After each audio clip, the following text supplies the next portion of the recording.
যিনি নিজেই ছিলেন মুক্তিযোদ্ধাদের অভিভাবক, আজ তিনি প্রশ্নের মুখে। সাবেক মুক্তিযুদ্ধ বিষয়ক মন্ত্রী আ.ক.ম মোজাম্মেল হক, তার নাম এখন ভুয়া মুক্তিযোদ্ধার তালিকায়।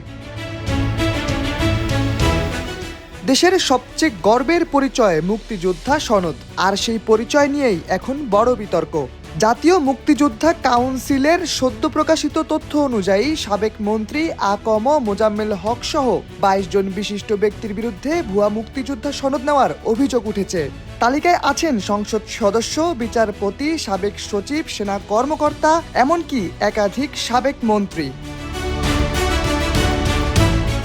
জামুকার 95তম সভায় জানানো হয়, এদের মধ্যে কারোরই প্রশিক্ষণ স্থানের কোনো তথ্য নেই, কারো যুদ্ধের স্থান বা সময় নিয়ে ধোঁয়াশা, আবার কারো বয়সই মিলছে না মুক্তিযুদ্ধের যোগ্যতার সঙ্গে। যেমন সাবেক মৎস্য ও প্রাণী সম্পদ মন্ত্রী সম রেজাউল করিম, তার জন্ম 1962 সালে। মুক্তিযুদ্ধের সময় তার বয়স ছিল 10-এর কম, অথচ ন্যূনতম 12.5 বছর বয়স না হলে কেউ মুক্তিযোদ্ধা হিসেবে স্বীকৃতি পান না।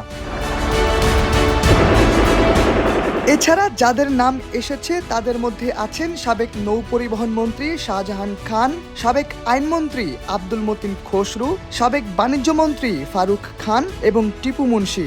জামুকা বলছে, এদের সনদ ও গ্যাজেট যাচাই করে চূড়ান্ত সিদ্ধান্ত নেওয়া হবে। গত বছর আওয়ামী লীগ সরকারের পতন হলে ধীরে ধীরে বেরিয়ে আসতে থাকে থলের বেড়াল। মুক্তিযুদ্ধের মতো পবিত্র কাজ ছাড়াও দেশের আরও অনেক ক্ষেত্র কলঙ্কিত হয়েছে শুধুমাত্র কিছু আওয়ামী হঠকারীদের কারণে, যা শেষমেশ মুক্তিযুদ্ধকেও রেহাই দিল না।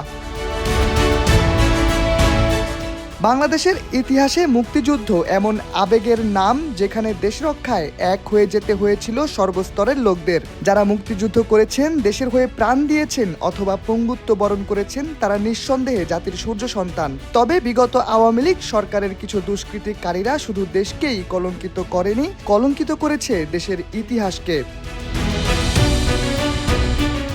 শাহরিয়ার আহমেদ, সময়ের আলো।